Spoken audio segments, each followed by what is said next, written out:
예배 오신 모든 분들을 주의로 환영합니다. 오늘은 연약함의 영성이라는 제목으로 함께 은혜를 나누기를 원합니다. 제가 설교를 하기 전에 이 설교를 준비하면서 저에게 떠올랐던 옛날에 제가 스스로 제 자신을 정말 나는 연약한 존재일 수밖에 없구나 라는 생각을 들게 했던 그런 기억이 있습니다. 어떤 기억이냐면 제가 초등학교, 중학교로 막 올라가는 그 시절에 이 여름 수련회 같은 걸 했어요. 어디서 했냐면 초등학교 이렇게 빌려서 방학 때는 이제 학생들이 없으니까 시골 어딘지는 잘 모르겠는데 그 멀리 시골에 가서 초등학교에서 이제 수련회를 막 했어요.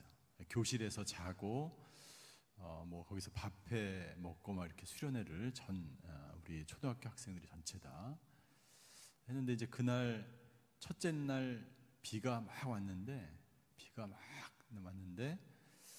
저희가 제 기억에 축구를 한 거예요. 중학교 1학년인가 2학년 때였어요. 축구를 막 열심히 하고 막 온 몸이 젖어가지고 축구를 했는데, 저녁에 이렇게 잘 지내고 잤는데 갑자기 이제 잘 때 열이 막 나기 시작하는 거예요. 막 열이 나면서 막 온 몸이 막 불덩어리가 돼요.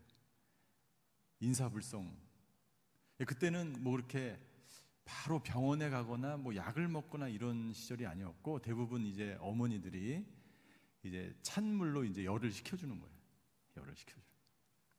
그때는 이제 집이 아니었기 때문에 저는 막 완전히 불덩이가 돼서 누워 있었고, 잠결에 누군가 제 이마와 제 몸에다가 자꾸 찬물로 찜질을 해주는 거예요. 저는 이제 거의 뭐 인사불성이 되고 거의 생각이 안 나는데, 실눈을 뜨고 잠깐 이렇게 보니까 예수님이 아니고요, 예수님이 아니시고 저희 초등학교 우리 선생님이셨어요. 제가 열이 나니까 막 몸이 불덩이가 되니까 초등학교 선생님이 막 급하게, 그때 뭐 약도 없고 아무것도, 막 시골 속에 들어가서 수련을 하니까 막 급하게 막 이 차가운 냉찜질을 막 수건으로 막 해주시는 거예요. 그때 제가 어떤 생각이 나냐면 여러 가지 생각이 났어요. 내가 이 1년에 한 번밖에 없는 이 수련회에서 이 여학생들이 있는 저 앞에서 내가 나약하게 이렇게 누워 있다니. 그런 생각도 들면서 나는 왜 이렇게 몸이 약할까. 제가 옛날에 장염도 많이 앓고 뭐 여러 가지 몸이 아픈 그런 기억들이 많이 있는데, 나는 왜 이렇게 연약할까, 몸이 아플까. 또 한 가지 생각나는 것은 그렇게 작은 그 감기라고 하는 그 세균, 바이러스, 뭐 균이 아주 보이지 않을 정도로 그 작은 균이 한 인간을 이렇게 연약하게 쓰러뜨릴 수 있는가. 여러 가지 생각을 하면서 제가 그런 기억이 갑자기 나는 거예요. 그러니까 우리 인간은 이 병이 이렇게 생기거나 또는 아프거나 여러 가지 힘든 육체적인 어려움을 당할 때 자신 스스로 연약한 존재임을 느끼게 되죠. 연약한 존재. 두 번째 제가 생각나는 게 있는데, 그것은 어느 때냐면, 제가 이제 세월이 흘러서 그 중학교 아이들을 데리고 제가 전도사로서 지금 지리산인가요? 어디 저 멀리 깊숙이 아이들을 데리고 그 산 꼭대기에 있는 무슨 그 기도원 같은 데로 이렇게 아이들을 데리고 수련회를 갔었어요. 그때 이제 이 전도사님들과 같이, 저도 전도사였지만 이 수련회 이 중학생 애들을 이끌고 막 열심히 기도하고, 그런데 그때도 또 비가 왔어요. 비가 왔는데 그때 장마철이었어. 그래서 우리는 산 위에 기도원에 있었기 때문에 밑에서 장마가 얼마나 심한지 그건 모르고 그냥 밤새도록 비가 오는데, 둘째 날에도 밤새도록 비가 오는 거예요. 둘째 날 이제 이 기도원 같은 데서 이제 아이들과 선생님들과 저도 같이 자고 있는데 막 지붕이 뜯겨서 날아가는 거예요. 기왓장이 날아가고 지붕도 날아가고 막 날아가는 거예요. 그러니까 비가 막 빗물이 그 기도원 한 가운데 막 쏟아져 내리는 거예요. 그러니까 교사들은 이제 사다리 타고 올라가서 비 오는데 막 그냥 그 비가 막 기와장이 날아가서 비가 쏟아지니까 거기를 비닐 테이프로 막 막고 막 이렇게 하는데, 아침에 딱 일어나 보니까 화장실도 다 떠내려갔어요. 화장실 떠내려가고 뭐 엄청나게 비가 온 거예요. 근데 그때 이제 산속에 있었기 때문에 전화가 안 되는 거예요. 근데 나중에 알고 보니까 부모님들이, 그때만 해도 뭐 한 15년 전이니까 부모님들이 이 장마가 이렇게 장마철이었는데 우리가 갔던 그 지역, 전라도 그 지리산 그 전체 일대에서 홍수가 나가지고 많은 사람이 죽고 실종이 된 거야. 통화는 안 되지. 부모님들이 계속 걱정이 돼서 뭐 그런 상황 가운데 어쨌든 우리는 기도원 그 산꼭대기 위에서 그렇게 수련을 마치고 집으로 돌아왔는데 이제 그런 일이 있었던 거예요. 제가 그것을 생각하면서 자연재해 앞에 인간은 너무나 연약한 모습이다. 홍수나 가뭄이나 이 자연재해로 인한 그런 이 고통 앞에서, 그런 자연재해 앞에서 인간은 너무나 연약한 존재다라는 그런 생각이 납니다. 우리 크리스찬들에게 있어서, 우리 그리스도인들에게 있어서 연약함이란 무엇일까요? 연약함이란 하나님께 이르게 하는 영성이다. 연약함의 영성은 바로 그리스도인들에게 하나님께 이르게 하는, 왜냐하면 우리는 가장 연약할 때 가장 하나님과 가까이 있기 때문이지. 그것이 질병에 걸리든 자연재해든 그것이 어떤 연약함이든 모든 그 연약함을 통해서 우리는 하나님과 가까운 시간을 가질 수밖에 없기 때문에 연약함은 우리로 하여금 하나님께 이르게 한다는 거예요. 하나님은 우리를 연약한 가운데서 또 우리를 강하게 하시는 분이십니다. 어떨 때는 하나님께서 강한 사람처럼 보이는 사람들을 연약하게 하셔서 강한 사람으로 또한 사용하기도 하시죠. 여러분들, 모세는 가장 연약한 모습으로 그가 왕궁에 있을 때, 그가 바로와 함께 애굽에 있을 때는 어떻게 보면 가장 강한 사람이었어요. 왕자였죠. 통치할 수 있는 능력이 있었죠. 왕궁 안에 모든 것을 다 누릴 수 있는 강한 그러한 사람처럼 보였지만 그가 결정적으로 광야에서 가장 연약한 모습 속에서 40년 동안 그렇게 광야에서 있을 때 하나님을 만나게 되죠. 하나님을 만나게 돼요. 다윗은 어땠습니까? 다윗도 사울의 창끝을 피해서 광야에서 도망다니면서 거의 15년 동안 도망다니면서 가장 초라하고 연약한 가운데서 하나님을 더 부르짖고, 그 부르짖은 것이 바로 시편에 나와 있지. 그 가장 연약한 가운데 하나님을 만났던 그 고백, 그 시편의 고백을 통해서 다윗은 매 순간 하나님을 의지하고 하나님을 만났던 그 기록을 시로 노래하였던 것을 우리는 알고 있습니다. 바울도 하나님의 사역을 감당한 당대 최고의 사도여 선지자, 하나님의 일꾼이었지만 사도 바울은 이렇게 고백합니다. 우리 사도 바울의 고백을 같이 한번 읽었으면 좋겠습니다. 바울은 이렇게 고백합니다. 고린도후서 12장 9절이에요. 시작. 그러나 그분은 내게 말씀하셨습니다. 내 은혜가 내게 족하다. 왜냐하면 능력이 약한 데서 온전해지기 때문이다. 그러므로 나는 내 약한 것들에 대해 크게 기뻐하며 자랑할 것입니다. 이는 그리스도의 능력이 내게 머물게 하기 위함입니다. 바울은 고백합니다. 바울의 연약함은 우리가 다 알고 있습니다. 그것이 어떤 연약함인지는 모르지만 하나님의 일을 하는 데 있어서도 너무나 연약한 거예요. 그런데 하나님이 바울에게 이렇게 이야기합니다. 내 은혜가 내게 족하도다. 너의 능력이 약한 데서 온전해지기 때문이다라고 말합니다. 우리 한번 선포합시다. 나의 약함이 나를 온전하게 합니다. 여러분들, 우리는 강해져야만 하나님 나라의 일을 하고, 강해져야만, 건강해야만, 모든 것을 다 갖춰야만 잘할 수 있을 것 같죠? 그렇지 않다는 거예요. 하나님은 바울에게 말씀하십니다. 능력이 약한 데서 내가 온전해진다는 거예요. 연약한 그 가운데서 하나님이 당신을 사용한다는 거예요. 그러므로 바울은 이렇게 고백합니다. 이 하나님의 말씀에 내 능력이 약한 것에 대해서 하나님이 그 약함이 너를 온전하게 한다라고 하는 하나님의 말씀에 대해서 바울은 이렇게 고백합니다. 나는 내 약한 것들에 대해서 크게 기뻐하며 자랑할 것입니다. 이는 그리스도의 능력이 내게 머물게 하기 위함이다. 내게 머물게 하기 위함이다. 여러분들, 약한 것들에 대해 크게 기뻐하며 하겠다고 바울이 고백합니다. 그리스도의 능력이 내게 머물게 하기. 반대로 이야기하면, 여러분들, 사도 바울이 모든 것을 다 가지고 모든 것을 다 누리고 모든 것을 다 갖추고 있다면 더 훌륭하게 하나님 나라의 사역을 할 수 있을까요?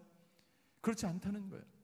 저와 여러분들 마찬가지입니다. 우리가 건강하고 모든 것을 갖추고 있고 모든 것을 누리고 있고 모든 것을 완벽하게 내가 가지고 있다면 하나님 나라의 일을 더 잘할 수 있을까요? 더 행복할 수 있을까요?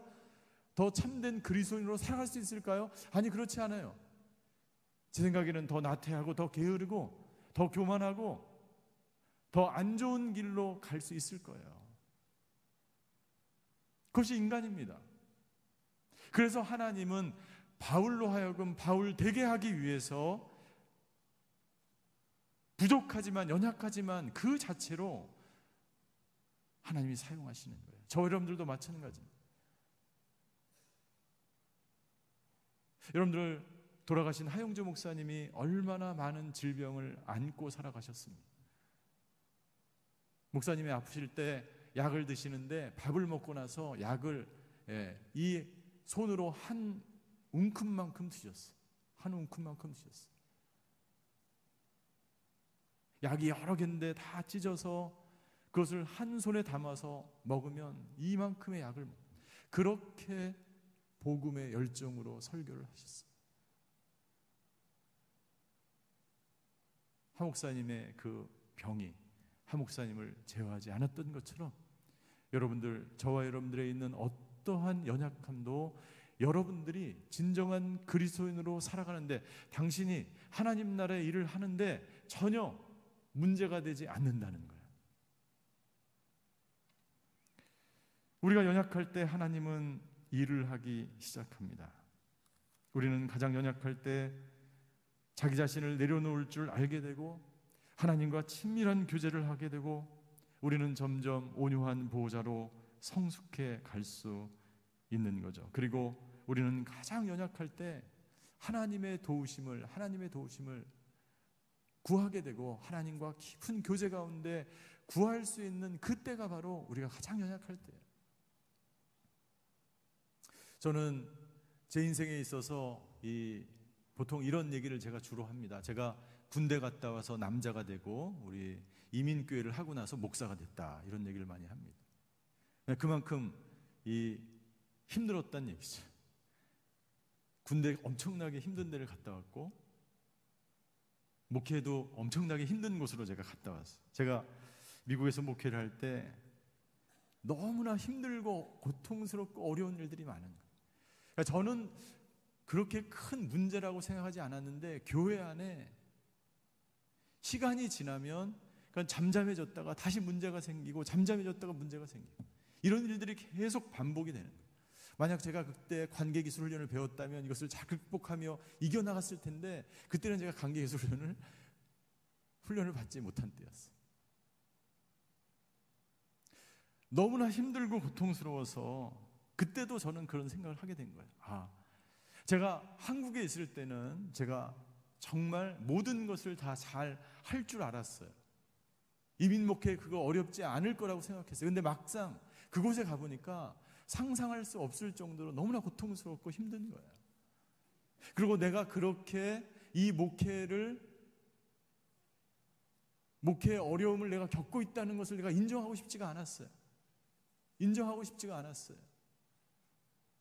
왜요? 나는 한국에서 적어도 뭐든지 다 잘 할 수 있는 사람으로 나는 그렇게 내 자신을 생각하고 있었기 때문에 그곳에 가서 내가 목회에 이렇게 힘들고 어려움을 겪게 될지 내 스스로 몰랐던 거예요. 인정하고 싶지 않았어요. 그런데 인정할 수밖에 없는 상황으로 하나님이 나를 점점 몰아가시죠. 나는 아무것도 할 수 없습니다. 나는 이 목회를 내려놓고 싶습니다. 그만두고 싶어요. 하나님, 이라고 하나님께 고백할 만큼 너무나 힘든 거예요. 그때 제가 할 수 있는 것은 아무것도 없어요. 어떤 회의까지 드냐면 나는 목회로 부르심을 받지 않았나 보다라는 생각이 들 정도로. 그래서 제가 할 수 있는 것은 단 한 가지, 1시간 동안 기도하는 것밖에 없어요. 그 고통을, 그 어려움을 이겨나갈 수 있는 단 한 가지 방법은 나의 연약함을 인정함으로 무릎을 꿇고 날마다 1시간 동안 기도해야만이 그 어려움들을 견뎌나갈 수 있는. 그렇게 2년이 지나니까 하나님께서 이 목회를 풀어주시는, 내가 할 수 없는 그 순간에, 내가 포기하는 그 순간에, 내가 너무나 연약해서 주님께 모든 것을, 교회를 맡기는 그 순간에 하나님께서 행하시는 것을 보게 됩니다. 사랑하는 성도 여러분들, 우리가 가장 연약할 때 하나님은 우리를 만나주세요. 예수님은 가장 연약한 모습으로 이 땅 가운데 오셨습니다. 오늘 저희가 읽은 본문을 한번 보십시오. 이사야 53장 2절의 말씀이에요. 그는 주 앞에서 마치 새싹과 같이 메마른 땅을 뚫고 나온 싹과 같이 자라났다. 그는 수려한 풍채도 없고 화려한 위엄도 없으니 우리가 보기에 볼품이 없었다. 이사야 선지자를 통해서 오실 메시아 예수 그리스도를 예언하는 말씀이에요. 그는 연한 순같이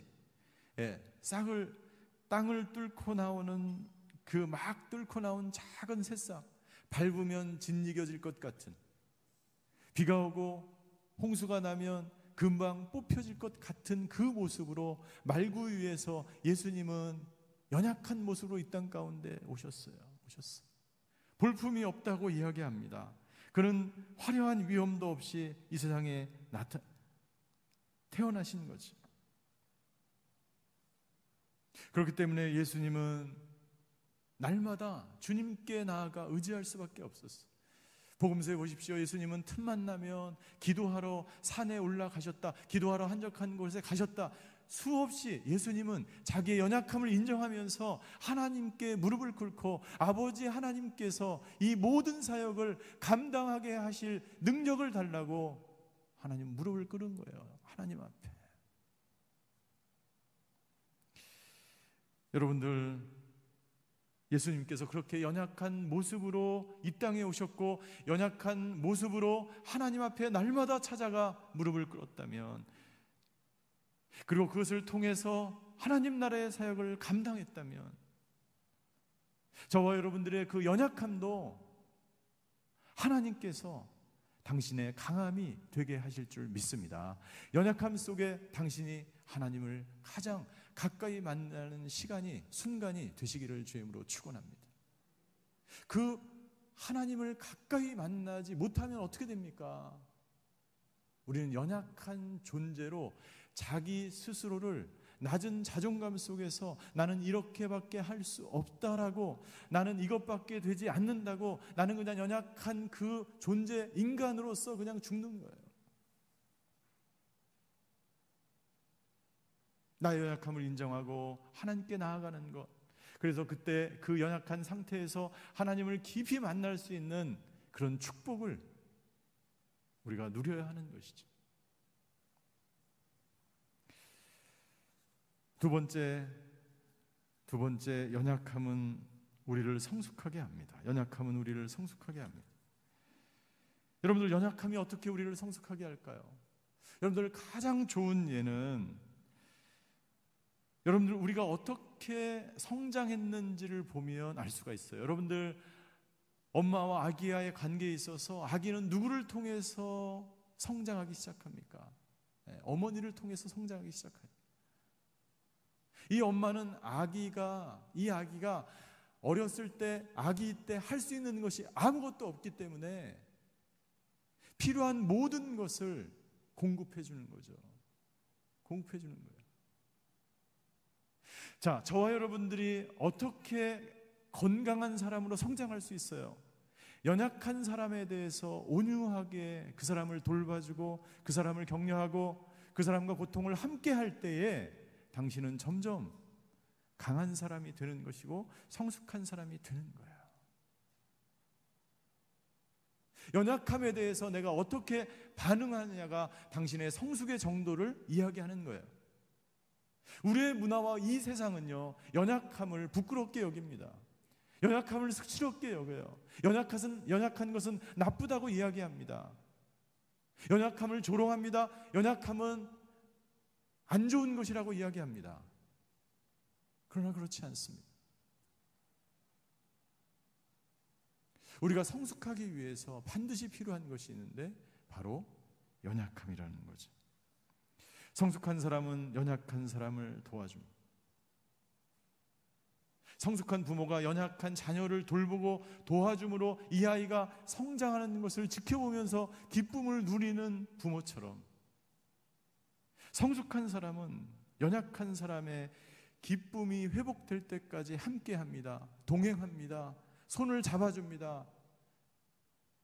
결과는 무엇입니까? 그 안에, 그 공동체 안에 샬롬이 이루어지게 되는, 성숙한 사람은 연약한 사람과 함께 고통을 나눕니다. 함께 고통을 나눠요.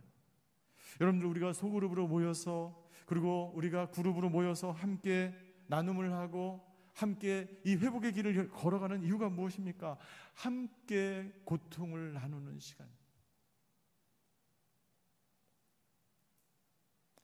만약 나와 함께 할 수는 있는 사람이 없다면 여러분들, 당신의 고통을 누가 대신 함께 져줄 수 있겠어요?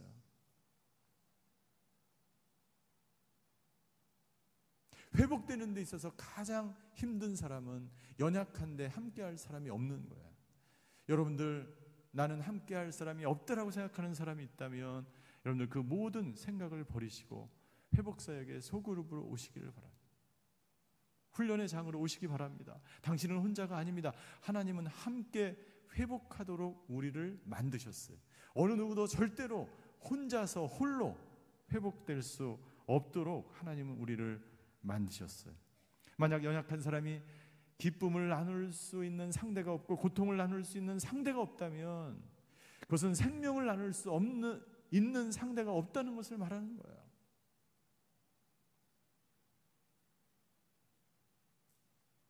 또한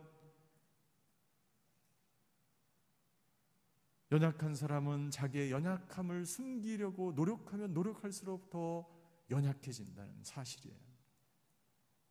자기의 연약함을 있는 그대로 고백할 때 우리는 성장해 가기 시작합니다. 대부분의 사람들이 연약함을 숨기려고 해요. 연약함을 숨기고 아무에게도 이야기하고 싶지 않고 결국 어떻게 됩니까? 거짓 자아로 살아가게 되는 거예요. 자기 자신이 아니에요. 참 자아가 아니에요. 내가 아니에요. 내가 알고 있고 내가 생각하고 있는 그러한 포장된 자아로 살아가는 거예요. 가면을 쓰고 살아가는 거예요. 거짓 자아로 살아가는 거예요. 그 사람의 삶은 고통스러운 거예요. 그 고통을 잊기 위해서, 거짓 자아를 잊기 위해서 어떻게 합니까? 마약과 술을 먹는 거예요. 방송인들이 왜 마약과 술을 합니까? 자기가 아닌 노릇을 계속 하는 거예요. 그것이 고통스러운 거예요. 내 안에는 해결되지 않는 감정이 있고 내 안에 말할 수 없는 고통이 있는데 이것을 어느 누구에게도 말할 수 없기 때문에, 고통스럽기 때문에 그것을 잊기 위해서 술과 마약을 하는 것입니다. 어떻게 될까요? 점점 더 기쁨을 잃어버린 삶을 살게 되고 점점 더 연약해지는 것입니다. 거짓자로 살아가는 사람들이 결국에는 자기 정체성을 잃어버리고 살 수밖에 없는 것이죠. 우리는 연약함을 성숙함의 발판으로, 도구로 삼아야 합니다. 많은 사람들이 연약함을 숨기고 건강한 척 하지만, 여러분들, 이 세상에 예수님도 사역을 하면서 수시로 자기의 연약함을 고백하며 하나님과의 만남을 위해서 수시로 기도하러, 하나님을 만나러 가셨다면, 여러분, 우리는 얼마나 자주 그 하나님을 의지하며 하나님께 나아가야 하는 것입니까? 사울은 자신의 연약함을 드러내기 싫어했어요. 그래서 어떻게 합니까? 사울은 자신의 연약함을 인정하고 싶지 않았기 때문에, 자신의 연약함을 받아들이고 싶지 않았고, 그것이 너무나 고통스러웠기 때문에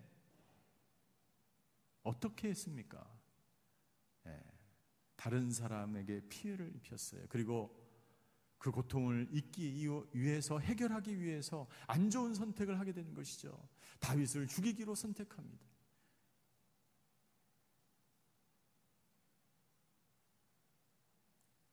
우리가 자기 자신을 있는 그대로, 연약한 그대로 받아들이지 않을 때, 여러분들, 사울과 같은 선택을 할 수 있다는 거죠.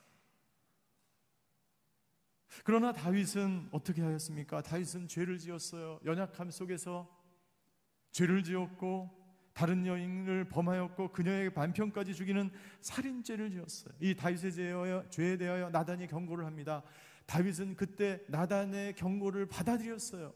자기의 연약함을 인정했습니다. 여러분들, 인간은 죄인일 수밖에 없어요. 그것을 있는 그대로 인정하는 것을 하나님이 기뻐하시는 거예요. 다윗이 자신의 죄를 인정하며 자신의 연약함을 회개하며 하나님께 기도한 시편 51편이, 뼈가 마르는 고통 속에서 다윗은 자신의 연약함을 있는 그대로 하나님께 고백하였습니다. 그리고 하나님으로부터 사함을 받았죠. 시편 51편 12절에 다윗은 이렇게 고백합니다. 우리 한번 같이 읽겠습니다. 시작. 주의 구원의 기쁨을 내게 회복시켜 주시고 주의 자유로운 영으로 나를 붙들어 주소서. 무슨 말이에요? 이거 켜나 보세요. 자신의 연약함을 인정하지 못하고 죄악 가운데 죄를 숨기려고 하고, 그것을 받아들이지 않고 그렇게 살게 되면 어떻게 된다는 거예요? 기쁨이 없어진다는 거예요. 자유로워지지 않는다는 거예요. 그 상태에서 다윗은 하나님께 간절히 매달립니다. 나의 기쁨을 회복시켜 주시옵소서. 회복시켜 주시옵소서. 나에게 자유로운 영으로 나를 붙들어 주시옵소서. 만약 당신이 무엇인가에 매여 있고 자유롭지 않고 당신에게 지금 현재 기쁨이 없다면, 여러분들, 당신은 하나님 앞에 당신 자신을 있는 그대로 드러내져 있지 않다는 상태. 만약 당신이 자유롭지 않고, 만약 당신이 지금의 상태에서 기쁨이 사라졌다면, 하나님과의 관계에서 문제가 있다는 것을 말하는 거예요.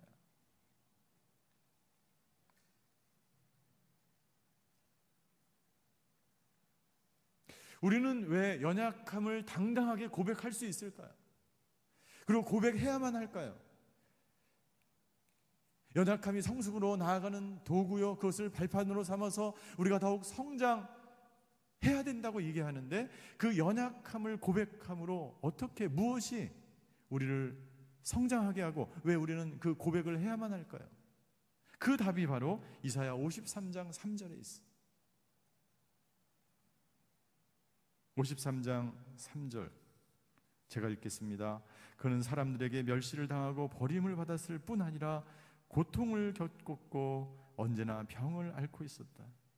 여러분들, 예수님은 언제나 병을 앓고 있었어요.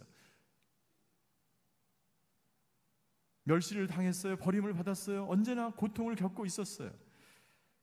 예수님은 가장 연약한 상태로 십자가에 매 달리셨습니다. 예수님이 왜, 무엇 때문에 연약한 상태로 십자가에서 모진 고난을 당하셨을까요? 바로 저와 여러분들의 연약함 때문에.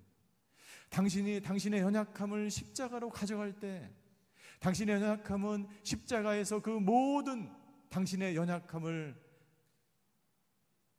위에서 돌아가신 그 예수님의 고통과 예수님의 연약함과 교환이 되는 것입니다. 치환이 되는 거예요. 바뀌어지는 거예요. 당신이 그 연약함을 당신의 모든 버림받음과 수치심과 질병으로 인한 고통과 해결되지 않는 수많은 수치심과 그 모든 것들을 십자가에 가져가면 십자가에서 예수님이 당신에게 자유를 주고 기쁨을 회복시키고 당신을 온전케 하는, 이 십자가가 있기 때문에 당신은 연약해도 괜찮아요. 당신은 연약함을 고백해야 돼. 당신은 십자가 앞에 나아가 당신의 연약함을 있는 그대로 고백함으로 말미암아 십자가 앞에서 자유로운 축복을 누리시기를 주님의 이름으로 축원합니다. 바로 저와 여러분들의 연약함 때문에 예수님은 십자가에서 그렇게 처절하게 버림을 당하고 수치를 당하고 고통을 당하셨어요. 사람들이 그를 보고서 얼굴을 가릴 만큼 그는 멸시를 당했으니 우리마저도 그를 무시해 버렸다라고 예언하고 있습니다. 예수님의 모습이에요.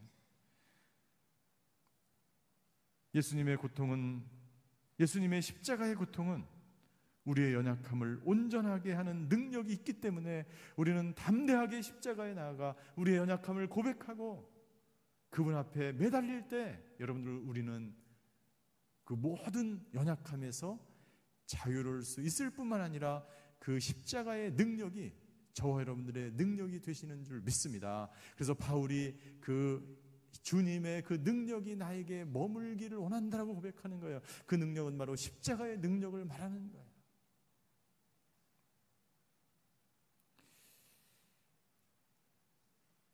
주님께서는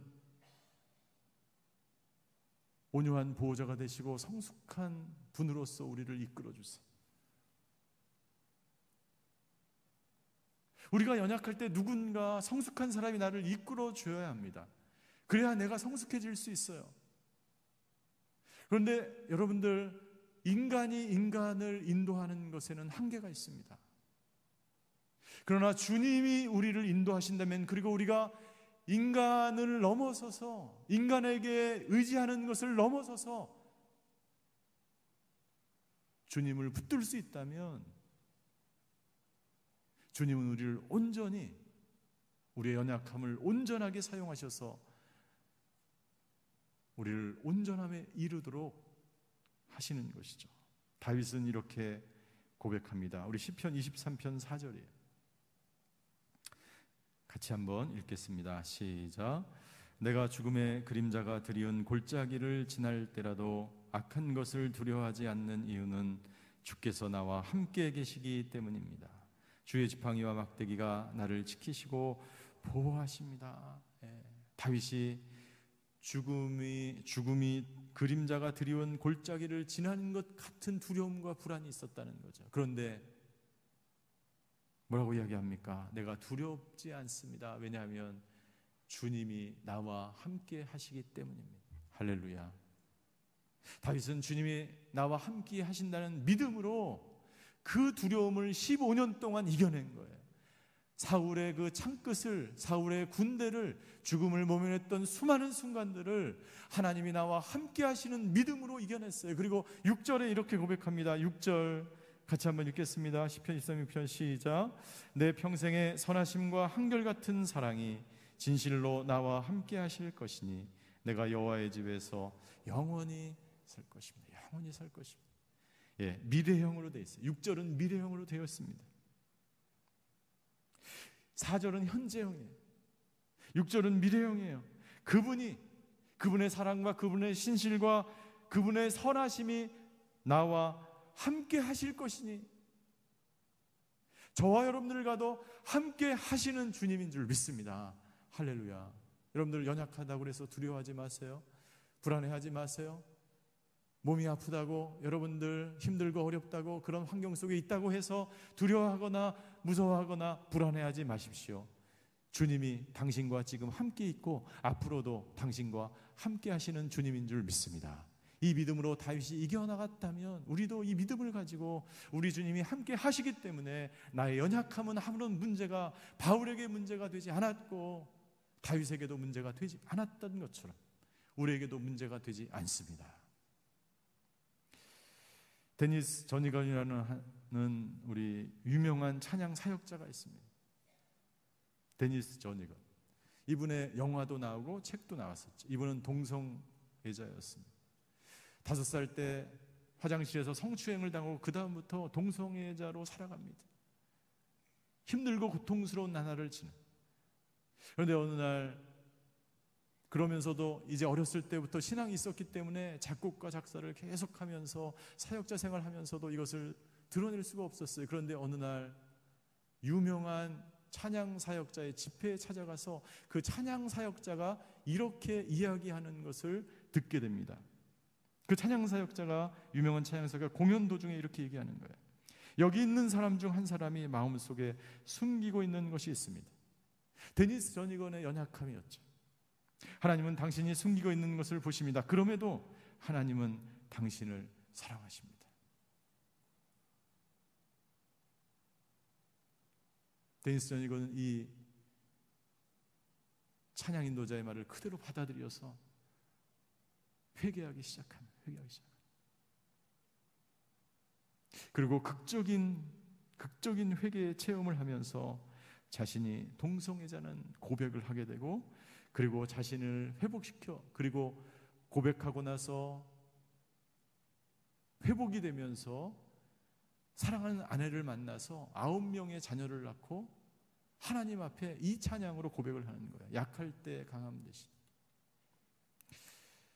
약할 때 강함 대신에 나의 보배가 되신 주 나의 모든 것. 십자가 죄 사하셨네, 주님의 이름 찬양해, 주 나의 모든 것. 이런 가사가 있어요. 쓰러진 나를 세우고 연약한 나를 세우고 나의 빈잔을 채우네, 주 나의 모든 것. 이 찬양을 하나님께 영광을 올려드리며 지금도 찬양 사역자로 하나님께 영광 돌리는 삶을 살아가고 있습니다. 사랑하는 성도 여러분들, 저와 여러분들의 연약함은 아무런 문제가 되지 않습니다. 오히려 당신의 연약함이 하나님을 가장 가까이 만날 수 있고 당신을 성숙케 하는 연약함인 줄 믿습니다. 주님께 붙들려 주님과 함께 당신의 연약함 앞에서 좌절하고 낙마하고 슬퍼하고 두려워하지 않고 주님께 더욱 가까이 나아가 성숙해가는 저와 여러분들이 되시기를 주의 이름으로 축원합니다. 기도하시겠습니다.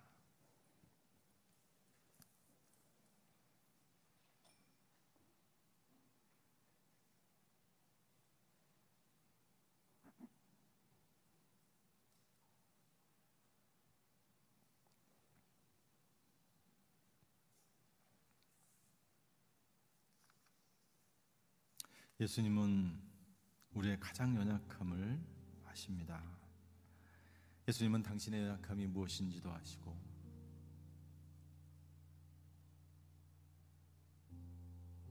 이 자리에 앉아있는 한 분 한 분의 연약함이, 기도 제목이 무엇인지, 어떤 아픔과 고통 가운데 있는지, 어떤 두려움과 불안 가운데 있는지 우리 주님은 잘 아십니다. 그 고통 가운데서 다윗은 하나님께 고백합니다. 15년 동안이나 죽을 것 같은 그 두려움 속에서 다윗은 고백합니다. 내가 두려워하지 않는 이유는 주께서 나와 함께 계십니다. 주의 지팡이와 막대기가 나를 지키고 보호하십니다. 다윗을 지키셨던 그 지팡이와 막대기가 당신을 지키고 당신의 가정을 지키고 이 나라와 이 민족을 지키는 지팡이와 막대기가 될 줄 믿습니다. 하나님, 오늘 이 시간에 연약함으로 인하여 좌절하고 낙망하고 두려움 가운데 있는 사람이 있다면 오늘 나와 함께 하시는 주님께 온전히 자신을 맡기고 하나님께 더욱 가까이 나아가 다윗처럼 믿음으로 일어서는 하나님의 사람들 되게 하여 주시옵소서. 약할 때 우리를 강하게 하시는 그 주님을 붙드는 저희가 되게 하여 주시고, 우리를 세우시며 우리를 새롭게 하시는 주님께 더욱 가까이 나아가는 저희가 되게 하여 주시옵소서. 이 시간에 각자 자신의 연약함을 하나님께 가져가 기도하는 시간을 갖도록 하겠습니다. 다 같이 기도하시겠습니다. 사랑의 하나님, 오늘 이 시간에 말씀을 통해서 우리와 함께 하시며 우리를 도우시며 우리를 성숙하게 인도하시며 우리를 더욱 하나님 품으로 가까이 인도하게 하신 그 놀라운 섭리와 경륜에 대해서 저희가 배웠습니다. 아버지 하나님, 우리가 약할 때 우리를 강하게 하시는 하나님, 우리가 쓰러져 지쳐 두려움과 불안 가운데 있을 때에도 우리가 죽음의 골짜기를 지난 것 같은 그러한 어려운 시간들을 보낼지라도 우리가 두려워하지 않는 이유는 주님께서 나와 함께 하시는 것인 줄 믿습니다. 아버지 하나님, 오늘 이 시간 임하여 주시옵소서. 이 시간 한 분 한 분을 주님 위로하여 주시고 함께하여 주시고 지금 나와 함께 하실 뿐만 아니라 앞으로도 나의 모든 인생에 있어서 우리의 연약함으로 인해서 다윗처럼 우리를 사용하시고 바울처럼 우리를 사용하셔서 내 안에 계속 머물러 주셔서 나를 새롭게 하시고 새로운 피조물로 만들어 주셔서 날마다 하나님의 자녀로 성숙한 그리스도인으로 성장하며 성숙해가는 저희 모두가 되게 하여 주시옵소서. 이 시간 한 번 더 기도할 때 여러분들 아픈 곳에 손을 얹으십시오. 여러분들 연약한 곳에 손을 얹으십시오. 육체적으로 고통 가운데 있는 사람은 그곳에 손을 얹으십시오. 여러분들 마음에, 여러분들 머리에 손을 얹고 우리가 기도하기 원합니다. 아버지 하나님, 오늘 이 시간 모든 연약함이 사라질지어다. 이 시간 모든 우울증이 떠나갈지어다. 이 시간 모든 두려움과 불안이 떠나갈지어다. 아버지 하나님, 우리를 연약하게 하는 그 어떤 것도 십자가의 능력으로 다 해결되는 줄 믿습니다. 주님이 오셔서 우리를 온전케 하시는 줄 믿습니다. 다윗과 같은 믿음을 우리에게 부어 주시옵소서. 십자가의 능력을 우리에게 부어 주시사 우리를 온전케 하여 주시옵소서. 주여 한번 부르고 같이 기도하시겠습니다. 주여! 사랑의 하나님, 오늘 이 시간 우리 성도님들의 모든 연약한 부분을 주님 치유하여 주시옵소서. 질병의 고통으로 인해서, 아버지 하나님 통증으로 인해서, 아버지 하나님 주여 힘들고 어려운 아버지 하나님 투병생활하는 가운데 성도들이 있습니까?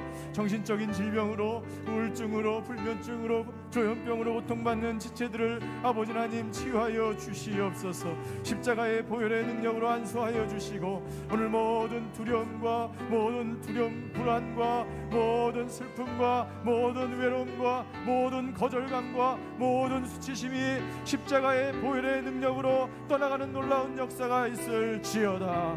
치유하여 주시옵소서. 회복시켜 주시옵소서. 온전케 되는 놀라운 역사가 있게 하여 주시옵소서. 아버지 하나님, 주여 한 분 한 분을 기억하여 주시고 오늘 아버지 하나님 그 예수님을 믿음으로 말미암아 모든 두려움이, 모든 걱정이, 모든 질병이, 모든 연약함이, 그 마음이 떠나가게 하여 주시고 그리스도의 보혈로 덮어주셔서 아버지 하나님 온전케 되는 역사가 일어나게 하여 주시옵소서. 사랑의 하나님, 다윗과 같은 믿음을 우리에게 부어 주시옵소서. 아버지 하나님, 오늘 시간에 두려운 마음으로 왔다면 기쁨으로 아버지 하나님 이 성전을 떠나게 하여 주시옵소서. 주님, 다윗과 같은 믿음으로 담대하게 자신의 연약함을 받아들이며 하나님 우리를 성숙하게 하시며 그 고통을 통해서 하나님을 더욱 깊이 만나는 시간이 되게 하시며 쓰러진 우리를 일으키시는 그 주님, 죽음의 골짜기를 지나는 것 같은 두려움 속에서도 믿음으로 우리를 새롭게 하시는 주님을 만나는 저희 모두가 되게 하여 주시옵소서. 그렇게 우리를 인도하실 하나님께 감사드리며 지금은 우리 주 예수 그리스도의 은혜와 하나님의 극진하신 사랑과 성령님의 감화 교통하심의 역사가 오늘 다윗과 같은 믿음으로 예수님과 같은 연약함의 영성을 가지고 나에게 주어진 환경과 상관없이 날마다 회복의 여정을 걸으며 승리하기로 결단하는 오늘 예배드리는 모든 성도님들 머리 위에, 그의 가정과 자녀와 일터 위에 이제로부터 영원히 함께 계시기를 간절히 축원하옵나이다. 아멘.